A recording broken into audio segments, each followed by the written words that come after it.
How you doing, YouTube? Matt Massive Beer Reviews.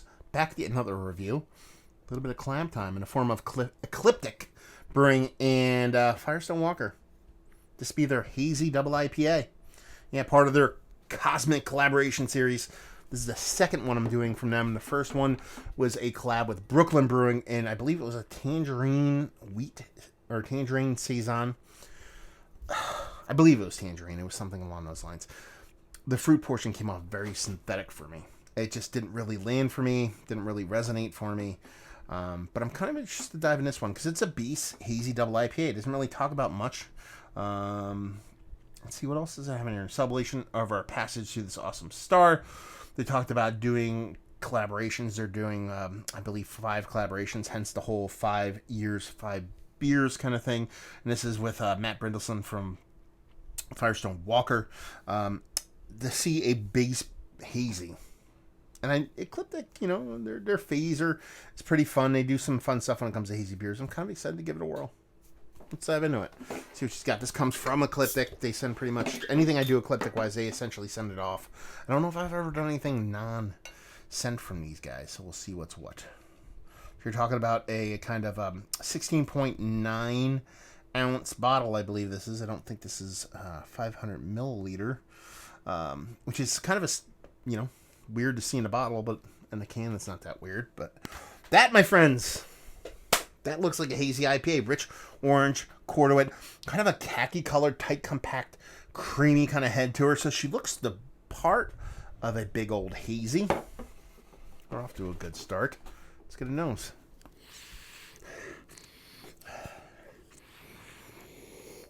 Oranges. It's all about the oranges in here.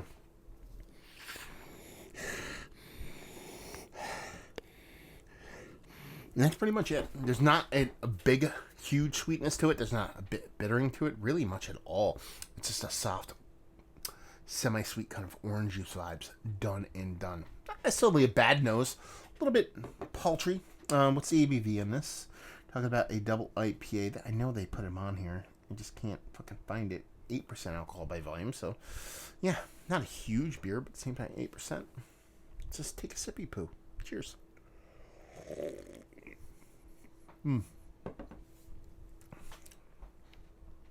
So they went,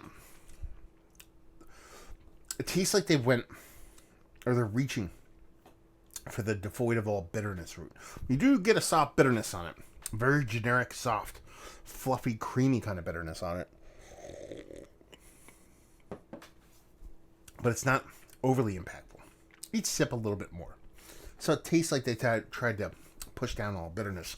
The problem is, more times than not, when you do that, what you're trying to do is prop up, accentuate the fruited portion of the hops. The combination of the hops, the sweetness, giving you those juice vibes. That's where it kind of misses the mark. And that there is a soft citrus, soft melon character to it, but it's not really there. It doesn't really kind of come up and really speak to you. It's soft. Everything's soft here. The mouth feels infinitely creamy soft.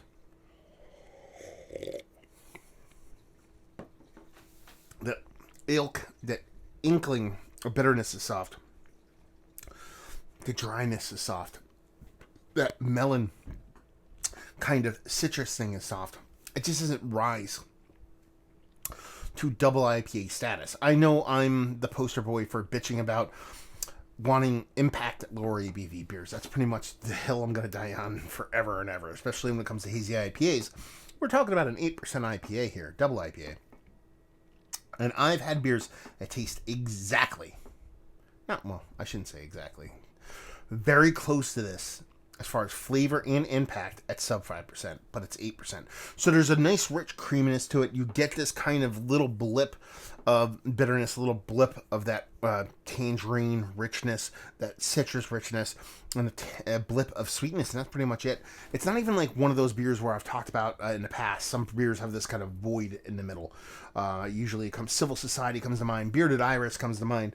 Those beers where they're doing the hazy game, but there's a core of the beer, the center of the beer is missing any kind of overt flavor. That's not the case here.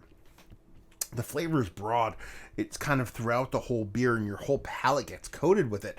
It's just not, the volume's just not up there. It's almost like there's a limiter on it to where it's just kind of, it's not a bad beer. It's not a negative beer.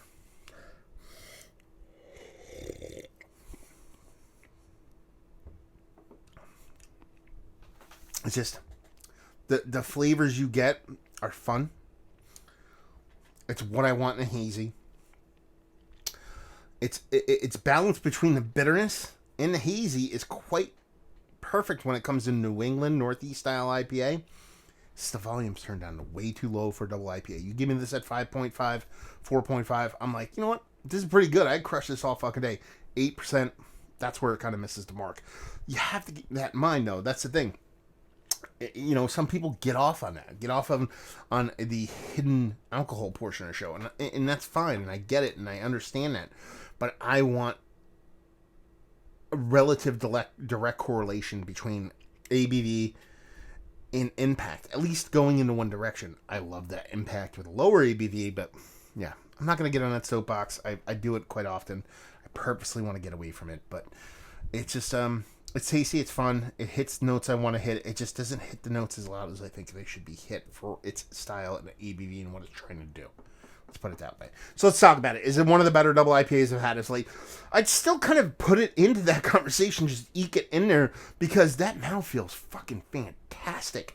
And the flavors that it's giving you and the balance between that sweetness and that bitterness, the fruit portion, and that bitterness is fucking spot on level, like ratio-wise. But as far as the level, the volume it should have, it's just missing in that portion of the show.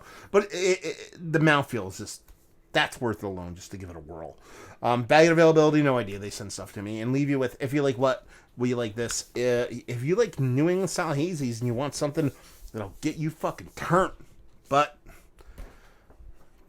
won't wreck your palate, this is going to do it. I mean, that's pretty much its MO. It's giving you those New England vibes at a pale ale level. New England style pale ale, hazy low ABV beer, but at 8.0, and that shit'll fuck you up like Percocet. So there you go. Another review in the books.